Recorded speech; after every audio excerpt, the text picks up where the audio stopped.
Zig Ziglar said that when you meet someone without a smile, give them yours. So when I say go, turn to someone next to you, give them the biggest, cheesiest smile you can, and say, "You rock. I am so glad you're here. Ready? Go."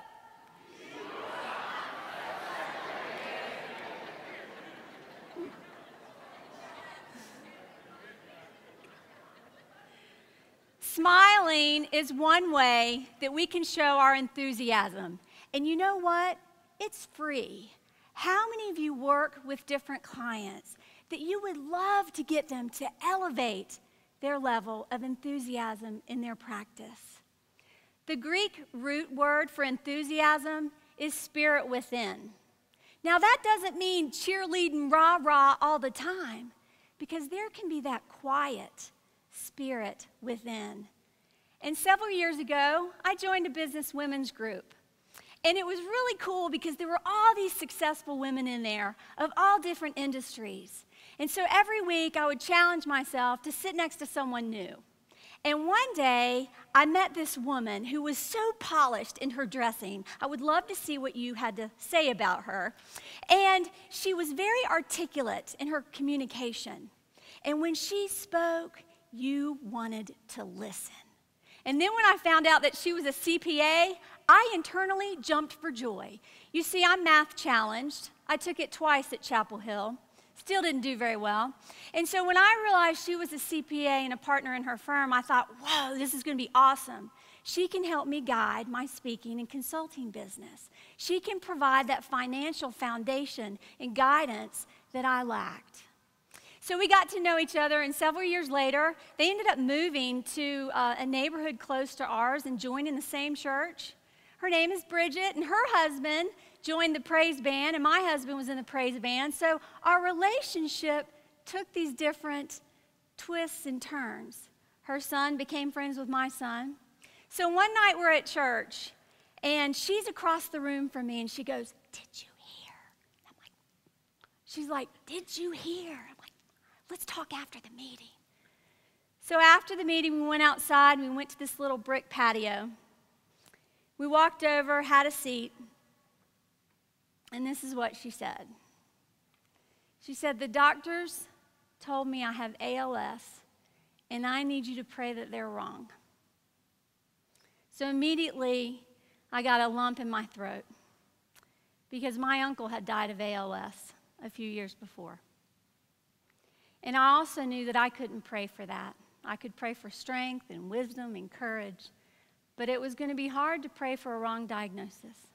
A few months earlier, I had had a conference call with Bridget, and I was getting some business advice, and I noticed that her words were slurring.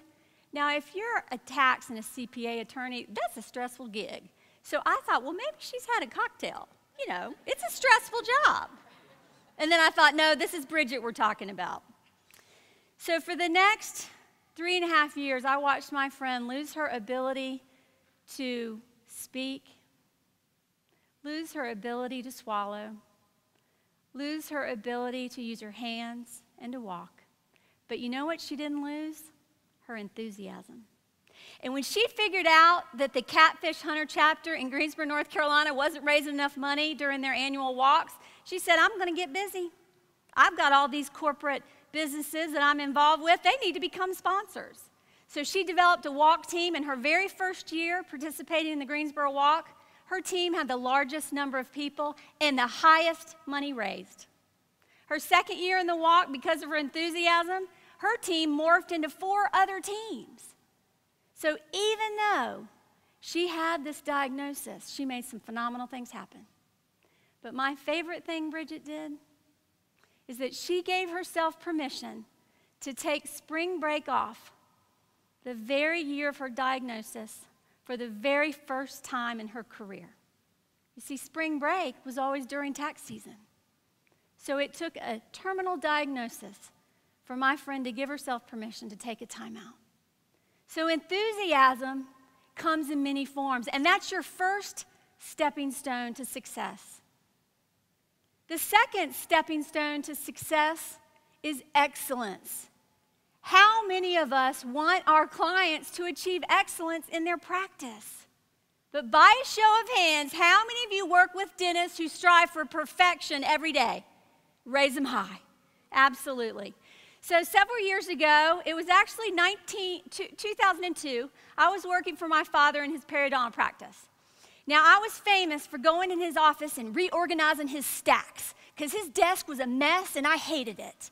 Now, I didn't always have permission to do this, so it drove him nuts when I did it. But I had to put these papers in an organized place. So one day I went in and I found this sheet of paper. It's by Sherry Conger, and it's called Perfection versus Excellence. Perfection is being right. Excellence is willing to be wrong.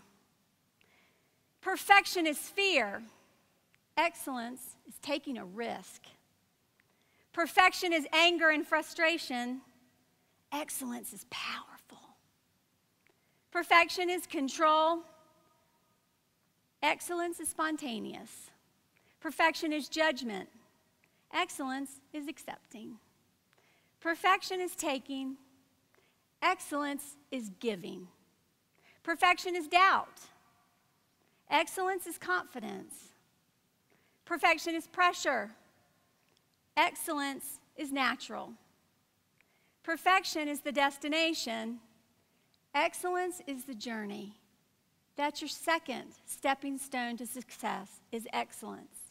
So how many clients do you know, or how many team members on one of the practices you're consulting with need to strive more for excellence and lean away from perfection?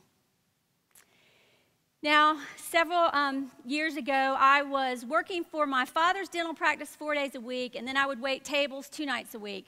I had recently been separated, and I had an opportunity to go out one night. And I had lived in our community for 2 years, and people didn't even know I was back in town. So I thought, I'm seizing the day, carpe diem, I'm going to a party. So I was so excited. I had my cooler packed, my 6-pack in there. And I get to this party, and I see this guy in this Love Soft baby pink shirt. As I get closer, I see that there's a golf emblem on it. And I'm thinking, does he play golf, or is he just wearing that shirt for the effect? So I asked him. And he said he does play golf. So I just happened to stick a business card down his shirt, even though he was on a date. And a few days later, had to do it. A few days later, he showed up at the restaurant, and I freaked. I thought, oh my. And we ended up dating a couple months. So I thought, inventory. You have already been divorced. You are not going down that path, but you really like this guy. Things about Jeff. Positives, negatives. I'll do the positives later. Negatives. Spends too much time with his friends. Doesn't call me enough. Doesn't take me out enough. Tight wad. Underline, underline. So I folded it up and I shoved it in my pocketbook. Well, I went by his house because I was taking classes and I was heading to school that night, and I stopped by. He needed to go to the bank, and he was parked behind, or I was parked behind his car. So when you go to the bank and you need to make a bank deposit, you have a bank deposit slip, you have whatever you're depositing, and you need what? You need a pen. So he reached into my pocketbook to get a pen, and what did he find? The list. So I go to class that night, and I screech at the stop sign because I see my pocketbook's in a different place. And I see that he found the list. So I open it up, and I peek, and it says, things about Mary Kay.